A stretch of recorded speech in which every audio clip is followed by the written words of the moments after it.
Então agora vamos conversar um pouquinho sobre acessibilidade atitudinal e comunicacional? Vamos lá.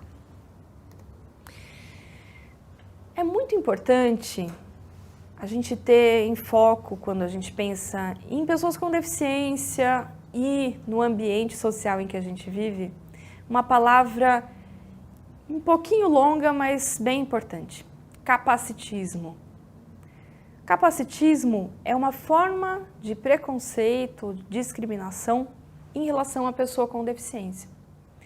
O capacitismo é uma operação em que nós, pessoas sem deficiência, podemos desqualificar ou invalidar a pessoa com deficiência de uma maneira mais efetiva ou de uma forma velada. Por exemplo, quando nos reportamos a uma pessoa com deficiência e não consideramos a sua opinião, a sua presença no espaço, nós estamos sendo capacitistas.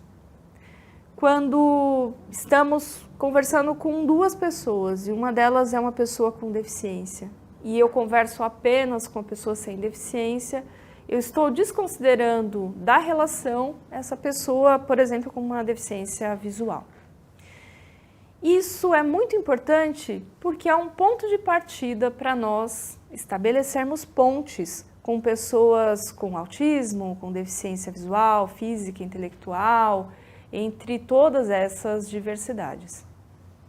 O capacitismo, assim como outros elementos de discriminação, homofobia, misoginia, transfobia, racismo, são elementos estruturantes da sociedade e precisam de nós, pessoas sem essas condições, para que possam se alterar e se transformar em elementos mais importantes como ponte entre pessoas com deficiência e pessoas sem deficiência.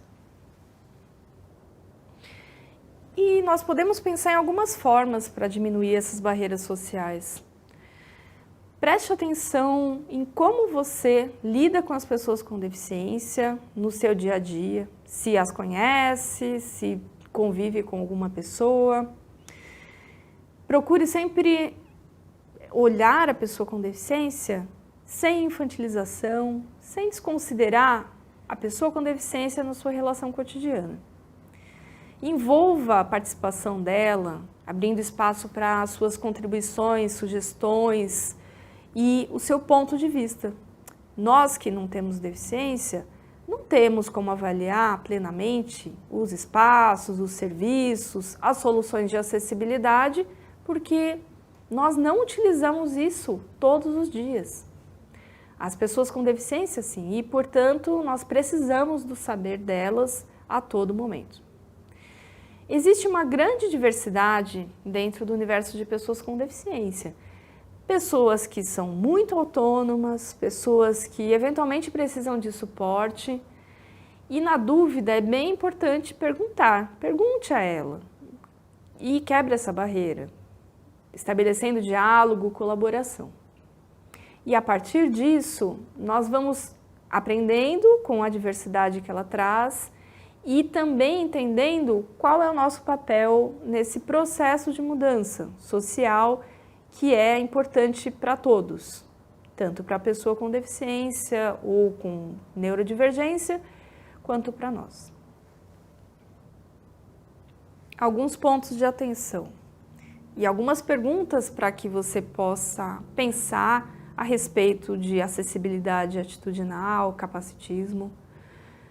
Como que o público com deficiência vai ficar sabendo de uma programação acessível?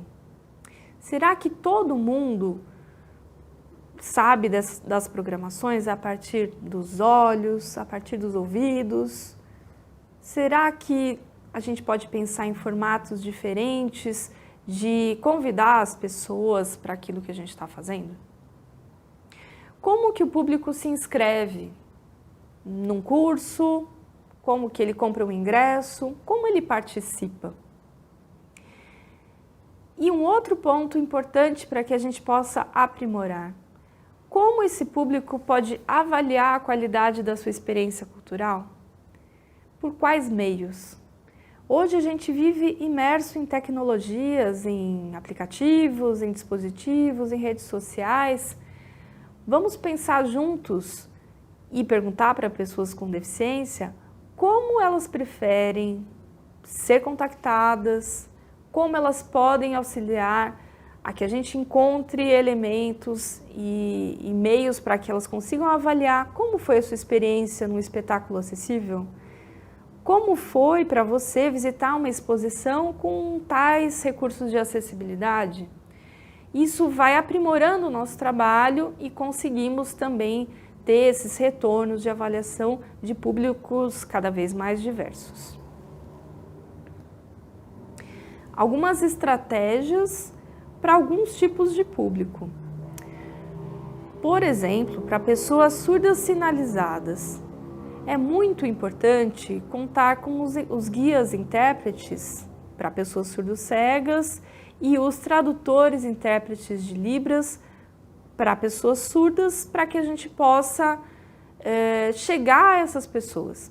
Eles são fundamentais para que a gente consiga informar essas pessoas e entendendo a sua diversidade linguística sobre o que nós estamos fazendo.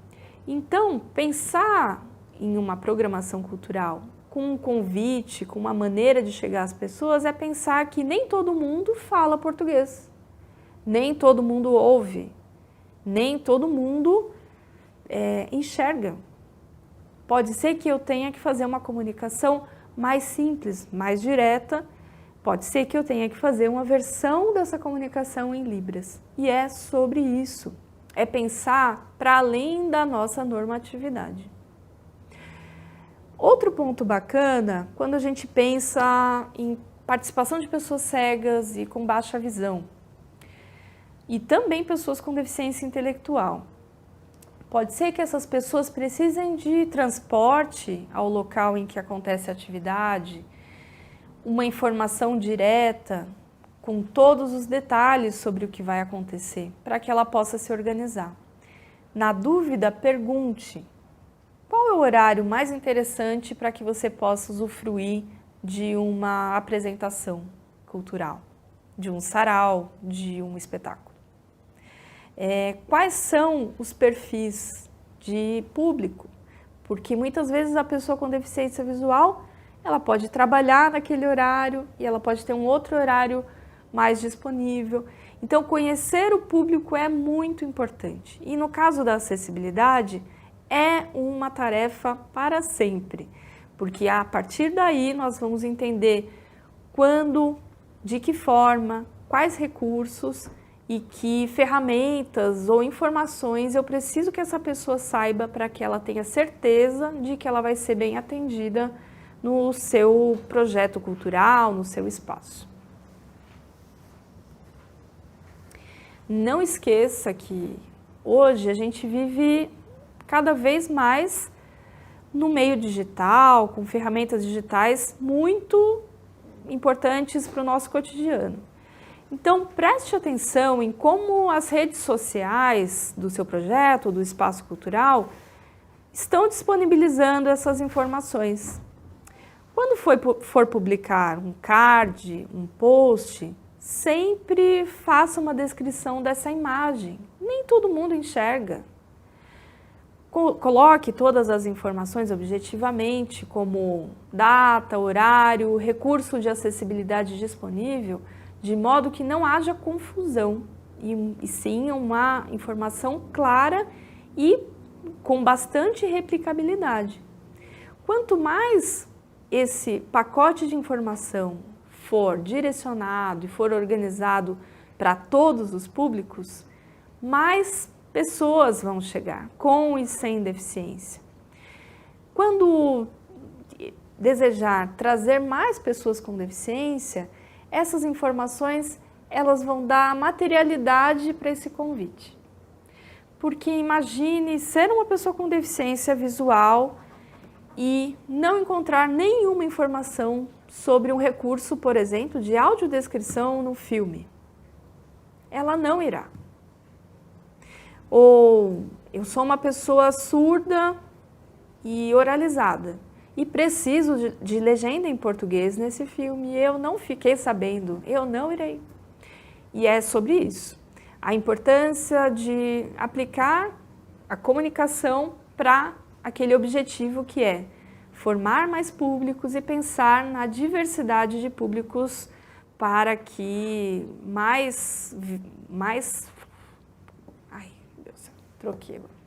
para que mais pessoas consigam acessar esses espaços.